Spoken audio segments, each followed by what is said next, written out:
Como dije al principio del servicio, hoy estamos como congregación celebrando nuestra primera Semana Santa. Hoy vamos a hacer una pausa en nuestra serie de sermones sobre Juan y vamos a ir al texto, a uno de los textos de los evangelios que nos hablan sobre la entrada triunfal de Jesús. Vamos a ver esto que podríamos llamar o que podríamos definir como la entrada del rey de toda la creación a su ceremonia de coronación. Aquel día que Jesús entró en Jerusalén, estaba entrando para ser coronado como rey. Y lo cierto es que tanto la llegada de ese rey como la ceremonia de coronación fue muy diferente de lo que nosotros hubiésemos esperado o de lo que cualquier ser humano hubiese esperado en cuanto a la coronación de un rey. Hoy vamos a ver la llegada del rey y el domingo que viene vamos a ver su coronación. Pero definitivamente, tanto esa llegada como la coronación fueron eventos totalmente opuestos a lo que la gente de la época estaba esperando. Lo que la gente en general hubiese esperado de un rey. En este caso, el rey no llegó en un corcel blanco o en un carruaje escoltado por la Guardia Real, sino llegó en un burrito. Y la corona que se le puso en la cabeza no fue una corona llena de joyas y de diamantes, con metales preciosos, plata y oro, sino una corona de espinas. Yo quiero invitarlos a que esta primera Semana Santa que estamos celebrando como congregación, nos tomemos el tiempo ahorita de ponernos en las sandalias de esos discípulos de Jesús que lo acompañaron aquel primer día de la Pascua, aquel domingo en que estaban como pueblo acudiendo a Jerusalén, pero también a que nos pongamos en las sandalias de la audiencia de Lucas, de los miembros de la iglesia que estaban leyendo aquel evangelio. Estemos claros que ni los discípulos de Jesús, ni las personas que estaban aquel día a los alrededores de Jerusalén y que habían acudido a la Pascua, ninguno de ellos estaban al tanto, no tenían idea de lo que estaba por ocurrir. De hecho, cuando vieron a Jesús entrando, lo que les vino a la mente fue algo muy diferente de lo que ellos iban a ver en los próximos días. Cuando ocurrió todo esto y pensaron que venía entrando el rey, lo que vino a su mente fue inmediatamente: estamos a punto de ser liberados. Jesús va a entrar, se va a sentar en el trono, va a derrocar el imperio romano y la gloria de Israel va a ser restablecida como en los tiempos del rey David. Lo cierto es que eso podía ser un pensamiento muy bonito en la mente de ellos, pero lo que realmente ellos estaban viendo era algo muchísimo más grande que eso. Lo que Jesús había llegado a hacer y lo que él estaba a punto de consumar era algo mucho más importante, mucho más grande. El plan de redención de Dios estaba por consumarse. La promesa que se había hecho al pueblo de Israel siglos y siglos atrás estaba por consumarse. El tiempo se había cumplido. El rey estaba por ser coronado, pero de una manera muy diferente a la que ellos esperaban. Y su reino era infinitamente superior al reino que ellos estaban esperando. No solo a lo que estaban esperando, sino a lo que podían imaginar. Lo que realmente iba a ocurrir, esa coronación que iba a consumarse ahí, era infinitamente superior a cualquier cosa. Lo que vamos a hacer hoy es ir al Evangelio de Lucas. Vamos a leer en el capítulo 19 y vamos a ver cómo esa entrada triunfal terminó en lágrimas. Cómo esa entrada triunfal que parecía una celebración terminó con alguien llorando. Terminó con alguien derramando sus lágrimas. Y no me refiero a la crucifixión, me refiero al momento mismo de la entrada, al momento inmediatamente posterior, por decirlo de alguna manera, al momento en que Jesús fue aclamado por la multitud. Vamos a Lucas, capítulo 19, versículos 28 al 44. Vamos a leer. Dicho esto, Jesús siguió adelante, subiendo hacia Jerusalén. Cuando se acercó a Betfagé y a Betania, junto al monte llamado de los Olivos, envió a 2 de sus discípulos con este encargo: vayan a la aldea que está enfrente, y al entrar en ella encontrarán atado a un burrito en el que nadie se ha montado. Desátenlo y tráiganlo acá. Y si alguien les pregunta por qué lo desatan, díganle: el Señor lo necesita. Fueron y lo encontraron tal como él les había dicho. Cuando estaban desatando el burrito, los dueños le preguntaron: ¿por qué desatan el burrito? El Señor lo necesita, contestaron. Se lo llevaron pues a Jesús. Luego pusieron sus mantos encima del burrito y ayudaron a Jesús a montarse. A medida que avanzaba, la gente tendía sus mantos sobre el camino. Al acercarse él a la bajada del monte de los Olivos, todos los discípulos se entusiasmaron y comenzaron a alabar a Dios por tantos milagros que habían visto. Gritaban: bendito el Rey que viene en nombre del Señor, paz en el cielo y gloria en las alturas. Algunos de los fariseos que estaban entre la gente le reclamaron a Jesús: Maestro, reprende a tus discípulos. Pero él les respondió: les aseguro que si ellos se callan, gritarán las piedras. Cuando se acercaba a Jerusalén, Jesús vio la ciudad y lloró por ella. Dijo: ¿cómo quisiera que hoy supieras lo que te puede traer paz? Pero eso ahora está oculto a tus ojos.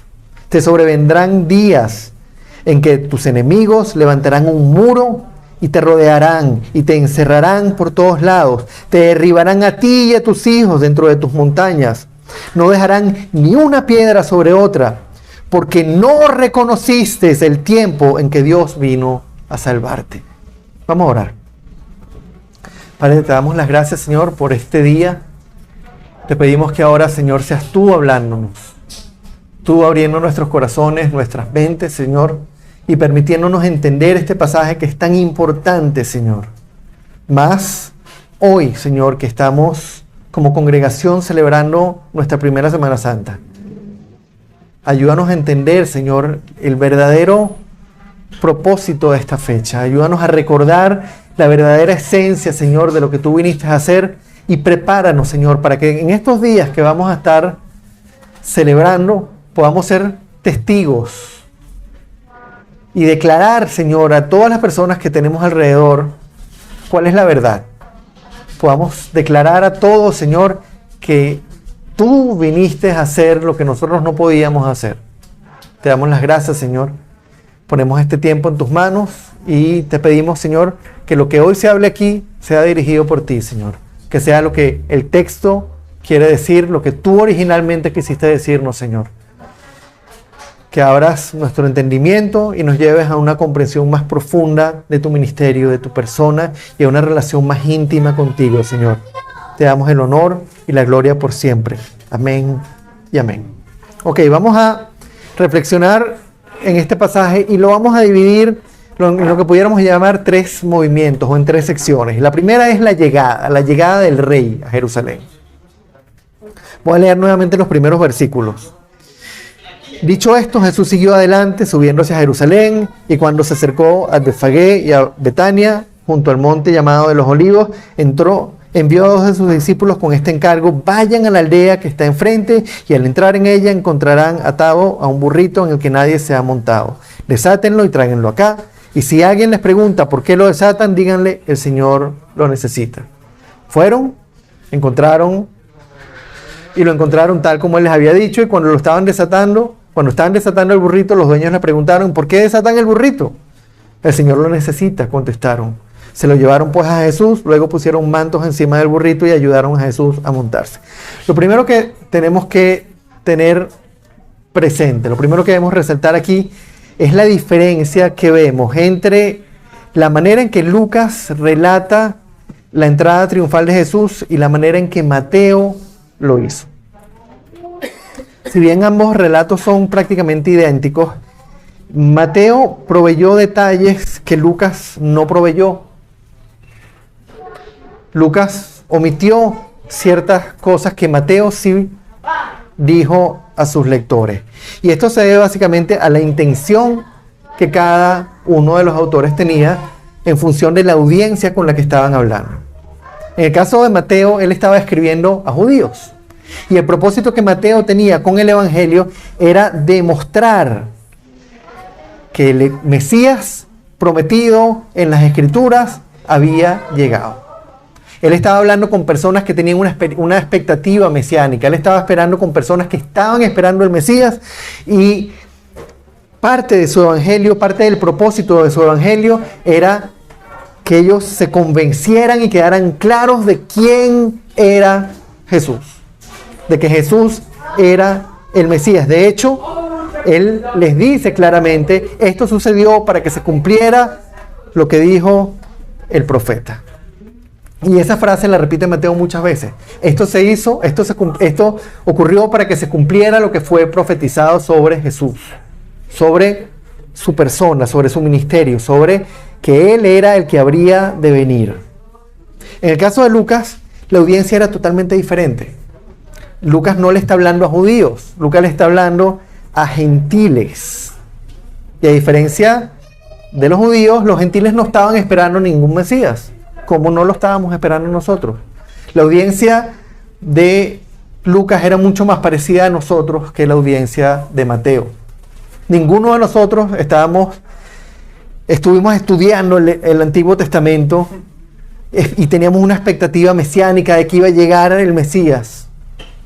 La expectativa de los judíos estaba ahí, pero los griegos vivían de una manera totalmente diferente y esa profecía de Zacarías para ellos era irrelevante. La intención de Lucas con su evangelio era diferente. Él se dirigió a un grupo de personas que habían experimentado el rechazo, habían sido apartados, vivían sometidas a la opresión de un imperio tiránico que era el Imperio Romano. Habían conocido el sufrimiento, la enfermedad, vivían llenos de privaciones.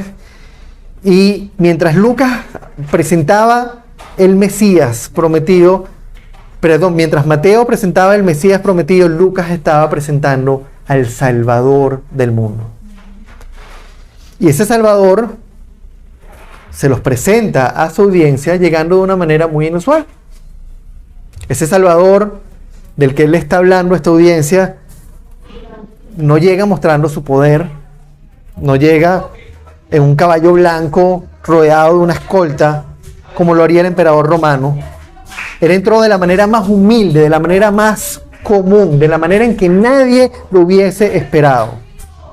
Y cuando Lucas narra el nacimiento, al principio de su evangelio, narra el nacimiento de Jesús, vemos una imagen muy similar. Porque ¿a quién se le revelaron las buenas nuevas por primera vez? A los poderosos de Jerusalén. Llegaron los ángeles a hablarles a un grupo de pastores que estaban en mitad de la noche cuidando un rebaño que ni siquiera era de ellos. Un grupo de hombres pobres. Fueron los primeros que recibieron la buena nueva. Y tuvieron el privilegio de ver aquel coro de ángeles alabando al Señor en la tierra. Y de ir y ver cara a cara al Salvador del mundo. Esa imagen de un Salvador diferente, de un Salvador inusual, que no llama a los poderosos, es la misma imagen que vemos cuando Jesús entra a Jerusalén.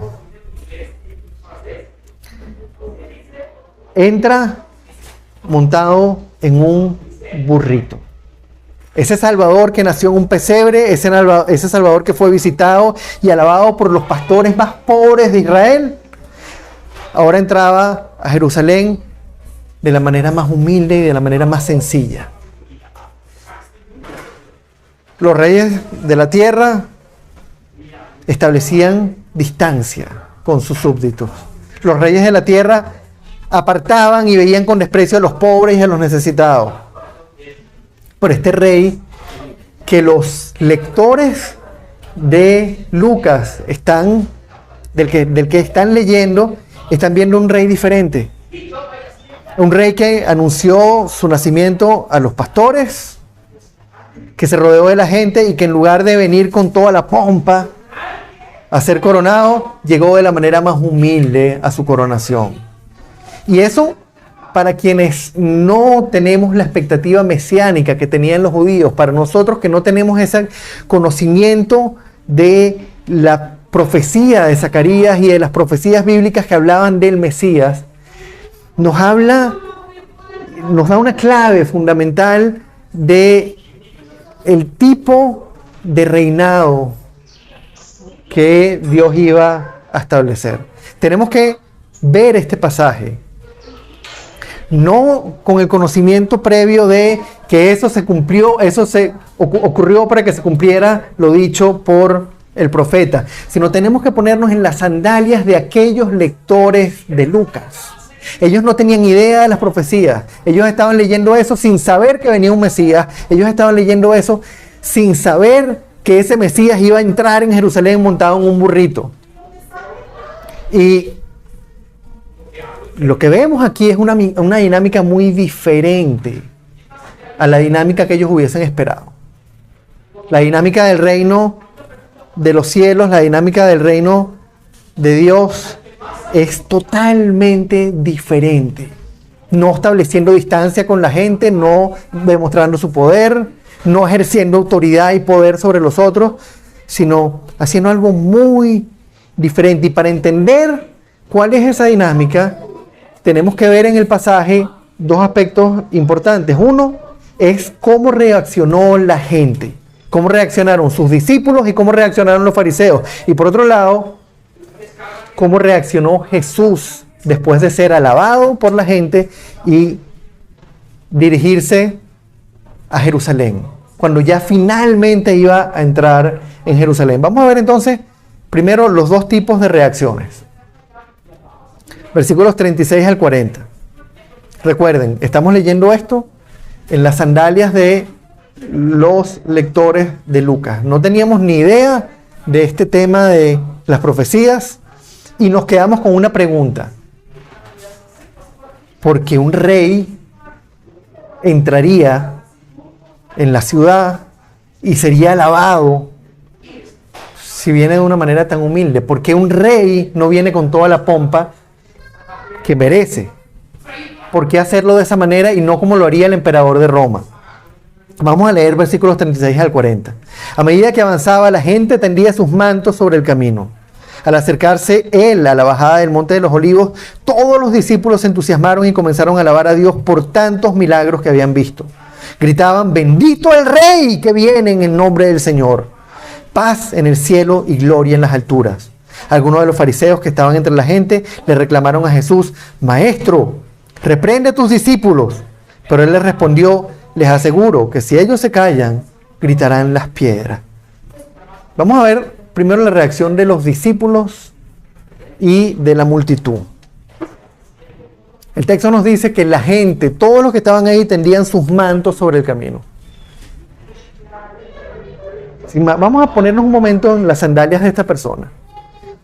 Somos uno de los visitantes, uno de los judíos que está llegando a Jerusalén a participar en la Pascua. Como todos los años venimos caminando, pero esta vez nos encontramos con un revuelo. Escuchamos a la gente alborotada, una multitud aclamando y la gente moviéndose inquieta. ¿Qué pasó? Que viene el Mesías. Y cuando nos asomamos, vemos a este hombre aproximándose en un burrito. Probablemente como se hubiesen aproximado otros hombres y otras mujeres a Jerusalén. Pero no era un hombre cualquiera, sino era Jesús de Nazaret. El que ya habíamos escuchado, el que ya había realizado los milagros, con el que nos habíamos cruzado en alguna oportunidad por allá por el mar de Galilea. y vemos a toda la multitud alabándolo. Y vemos a los discípulos entusiasmados y glorificando a Dios y alabándolo por todos los milagros que habían visto. Gritando, bendito el Rey que viene en nombre del Señor, paz en el cielo y gloria en las alturas. En general vemos una reacción masiva de gozo en la multitud y en sus discípulos. La gente tendía los mantos, los discípulos alababan a Dios, y la pregunta que tenemos que hacernos es cuál era el motivo de tanto gozo y tanta alabanza. Y el mismo pasaje nos aclara: comenzaron a alabar a Dios por tantos milagros que habían visto. El motivo del gozo, el motivo de la alabanza giraban en torno a lo que Dios estaba haciendo en ese hombre, a lo que Jesús podía hacer y en lo que esos milagros representaban. Para ellos esos milagros apuntaban a: este es el Mesías. Este es el que viene a liberarnos. Tenemos que estar claros en que la expectativa que ellos tenían sobre la persona del Mesías no era propiamente la expectativa que Dios había revelado en las Escrituras. Él había dado muchos aspectos de su venida. Él había dado muchos aspectos de lo que iba a ser el Mesías. Ellos tomaron una parte de eso y otra parte la pusieron de lado. Tomaron la parte del rey, tomaron la parte del que venía a restituir, el que venía a restituir a Israel, pero echaron de lado el siervo sufriente. Echaron de lado el que vendría a entregar su vida.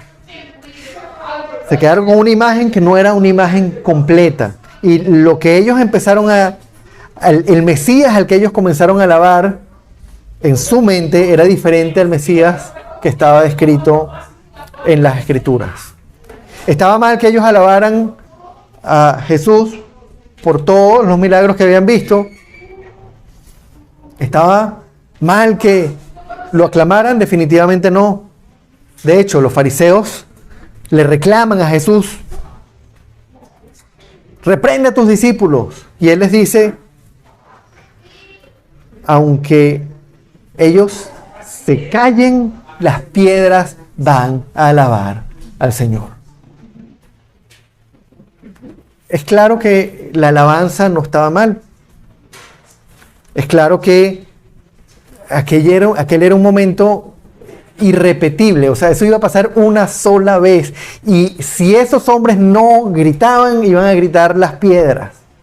Probablemente los ángeles estaban aclamando en los cielos. El texto no nos los dice. Pero la creación estaba aclamando. Estaba alabando al Señor. El plan estaba por consumarse. La redención estaba por ocurrir. Sin embargo, había algo que estaba mal. Había algo que no estaba funcionando como debía funcionar. Los que estaban allí presentes alabando a Jesús no habían entendido la dinámica del reino. Los que estaban ahí alabando no habían entendido el propósito real para el cual Jesús había venido. Ellos lo estaban alabando porque creían, habían visto las señales, habían visto los milagros y creían que Él iba a entrar, iba a sentarse en el trono de Jerusalén, iba a derrocar el imperio romano y se iba a restaurar la grandeza de Israel como nación. Y es allí donde entra en juego la reacción de Jesús. Él, al entrar en Jerusalén, no entró gozoso porque lo habían alabado. Jesús entró a Jerusalén viendo algo que los demás no podían ver. Él vio una tragedia que los demás no podían ver. Fíjense lo que dicen los versículos 41 y 44. Cuando se acercaba a Jerusalén, vio la ciudad y lloró por ella. Solamente 2 veces en toda la Biblia vemos a Jesús llorar. Una vez fue en la muerte de Lázaro y lloró por compasión. Lloró en empatía con los que estaban sufriendo. ¿Nos gustaría que Jesús llorara así por nosotros? Claro que sí. Pero este llanto fue diferente. Jesús lloró por la ciudad. Y dijo, ¿cómo quisiera que hoy supieras lo que te puede traer paz? Pero eso ahora está oculto a tus ojos. Te sobrevendrán días en que tus enemigos levantarán un muro y te rodearán. Y te encerrarán por todos lados. Te derribarán a ti y a tus hijos dentro de tus murallas. No dejarán ni una piedra sobre otra, porque no reconociste el tiempo en que Dios vino a salvarte. Jesús llegó a Jerusalén, vio la ciudad y lloró. La entrada triunfal acaba de ser alabado y de la alabanza pasamos a las lágrimas. Jesús entrando a Jerusalén, lo primero que hace es llorar por la ciudad. Y la pregunta es, ¿por qué lloró? Ya Jesús había dado un adelanto ahí mismo en Lucas, lo leemos en el capítulo 13, en un momento en que los fariseos le dicen que salga de Jerusalén porque Herodes está buscándolo para matarlo. Él les dice, Jerusalén, Jerusalén, que matas a los profetas y apedreas a los que se te envían. ¿Cuántas veces quise reunir a tus hijos como reúne la gallina a sus pollitos debajo de sus alas? Pero no quisiste. Pues bien, la casa de ustedes va a quedar abandonada y les advierto que ya no volverán a verme hasta el día que digan, bendito el que viene en nombre del Señor. Y aquel día todos los discípulos estaban gritando a voz en cuello, bendito el que viene en nombre del Señor. Sin embargo, Jesús sabía que lo que ellos y que lo que el resto de la ciudad estaba esperando de él no era lo que él había venido a hacer. Ellos estaban esperando un Mesías diferente. Ellos estaban esperando una liberación diferente. Jesús dice, ¿cómo quisiera que hoy supieras lo que te puede traer paz? Pero eso ahora está oculto a tus ojos. Te sobrevendrán días en que tus enemigos levantarán un muro y te rodearán y te encerrarán por todos lados. Te derribarán a ti y a tus hijos dentro de tus murallas. No dejarán ni una piedra sobre otra. ¿Y por qué iban a pasarle esas cosas a los habitantes de Jerusalén? Porque no reconocieron el tiempo en que Jesús vino a salvarlos. ¿Se dan cuenta de cuál era el problema aquí? ¿Se dan cuenta de la magnitud de la tragedia? Esta gente tenía el Mesías prometido en las Escrituras delante de ellos, al que venía a darles vida eterna, al que venía a solucionar el problema más grande de todos, que es el pecado. Nuestra incapacidad de ser reconciliados con Dios. Y no lo vieron. No lo reconocieron. Ellos querían un Mesías que los liberara, pero de la opresión de los romanos, no que los salvara de la ira de Dios. Ellos querían un Mesías que los librara de sus problemas, de sus aflicciones, que les trajera prosperidad y abundancia, como en la época del rey David. Pero la dinámica del reino de Dios es diferente. Ese reino había venido a liberarlos de los romanos y a quitarles sus problemas. Ese rey había venido a salvar. No estaba entrando a Jerusalén para derrocar un imperio y para sentarse en un trono humano. Ese rey estaba entrando a Jerusalén para entregar su vida en rescate por muchos, para cumplir el plan que Dios había anunciado desde la creación, que comenzó anunciando en el Génesis 3, cuando le dijo a la serpiente que la simiente de la mujer le aplastaría la cabeza a Satanás. Ese reino que él había llegado a implementar no estaba circunscrito a un lugar. No se trataba de una región geográfica. Él había venido a reinar sobre todo el universo y a reinar eternamente, con completa autoridad sobre todo y sobre todos. Era el rey soberano de todo. ¿Se están dando cuenta de cuán diferente es esa imagen del rey que estaba entrando, del rey que tenían los judíos y los discípulos en la cabeza? cuán chiquita y cuán minúscula y cuán insignificante era la imagen que ellos tenían de ese rey comparada con la verdadera imagen del rey que tenían enfrente. Jesús lloró.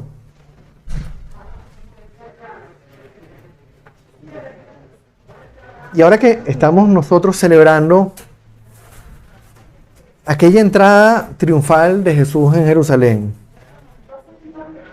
todos aquellos que nos confesamos discípulos de Jesús, estamos llamados a preguntarnos cuál es la razón por la cual nosotros alabamos a Dios.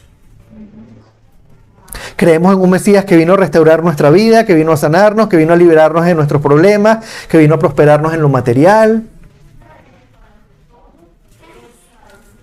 No olvidemos que muchos de los que ese día estaban tendiendo sus mantos y que lo estaban alabando, pocos días después estaban gritando: ¡crucifíquenlo! Solo unos días después, muchos de los que estaban alabándolo, porque creían que Él venía a restaurar su prosperidad, y vieron que la cosa no iba como ellos creían y que lo estaban condenados a morir como un criminal, apoyaron su crucifixión.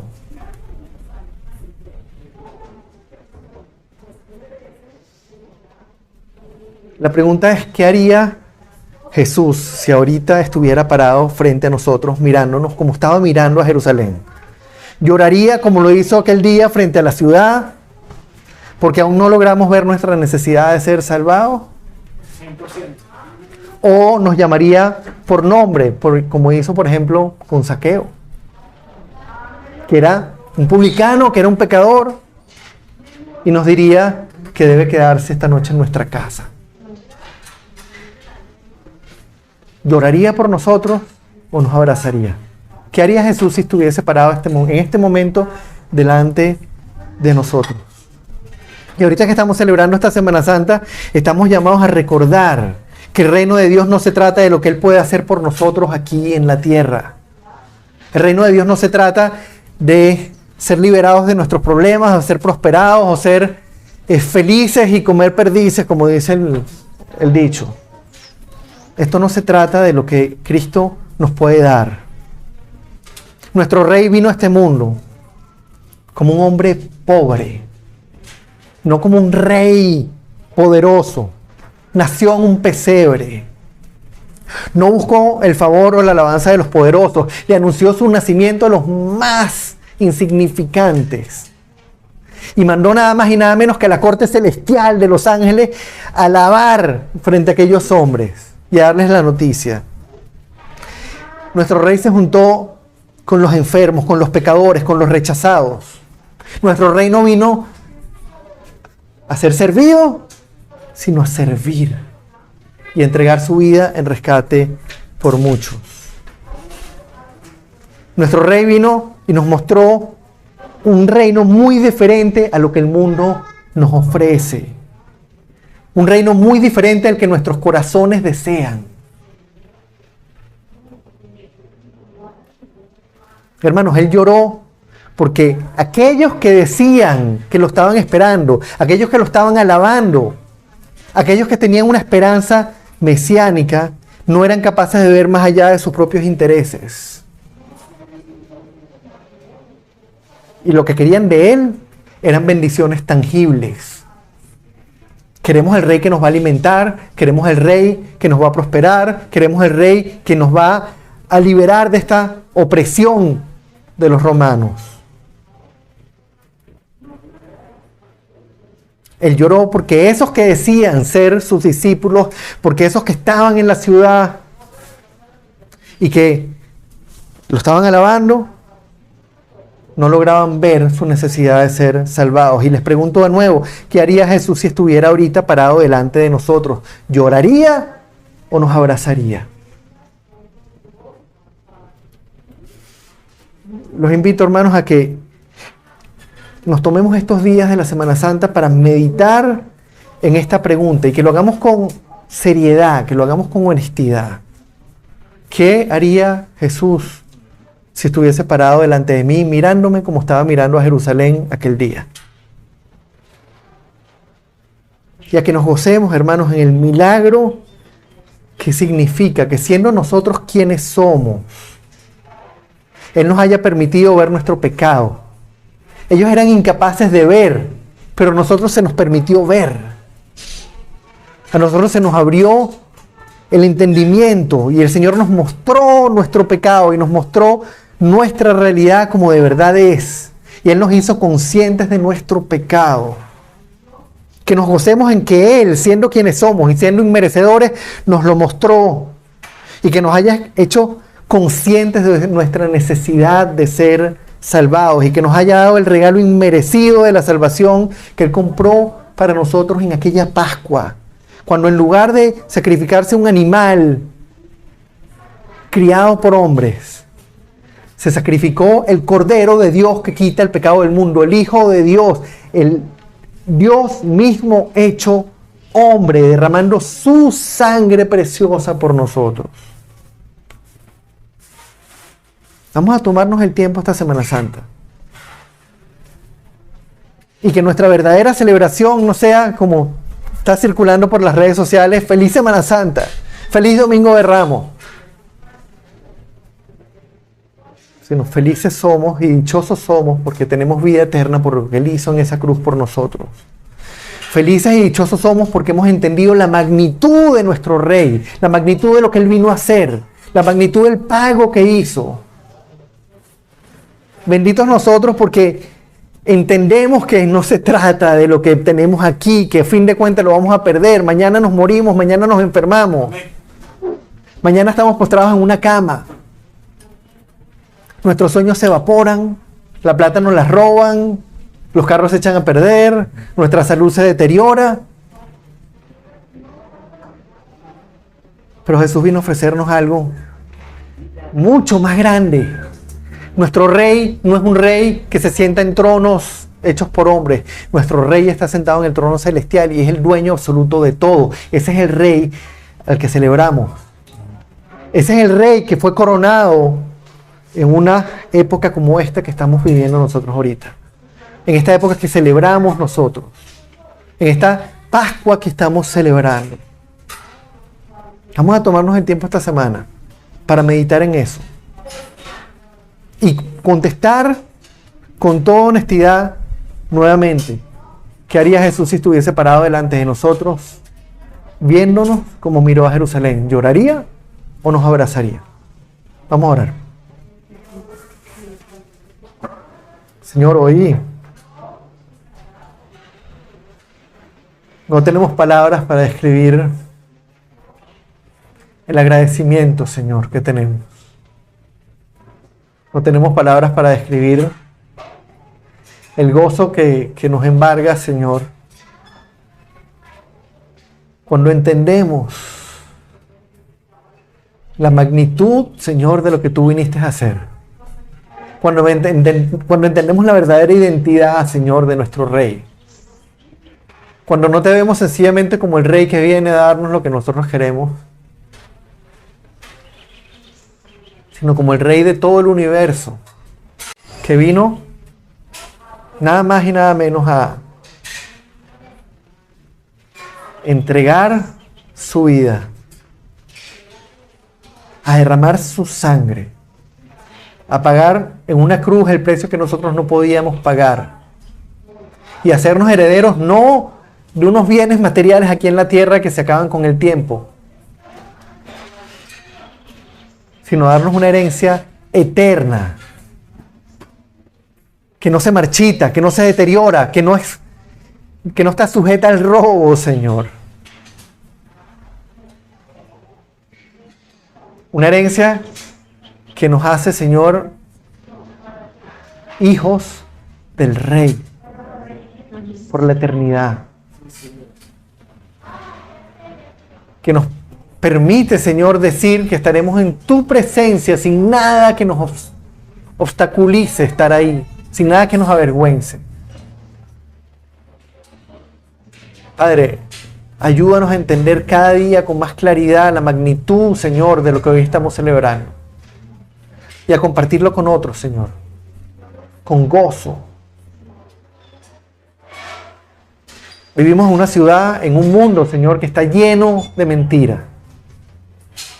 Vivimos en un mundo que hoy está celebrando cualquier cosa. Muchos celebran que tienen unos días libres y se pueden ir para la playa. Estamos celebrando, Señor, lo más importante, que podamos comunicar eso a otros. Que podamos hacerlo con gozo, con la convicción que nos da, Señor, el entender quién eres tú.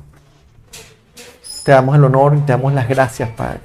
Y te bendecimos y te glorificamos, Señor. Ponemos nuestras vidas en tus manos, pidiéndote que esta semana nos confrontes con tu palabra y nos ayudes, Señor, a conocerte más, a relacionarnos más íntimamente contigo, a disfrutar más de ti, Señor. Te damos el honor y la gloria por siempre, en nombre de Cristo. Amén y amén.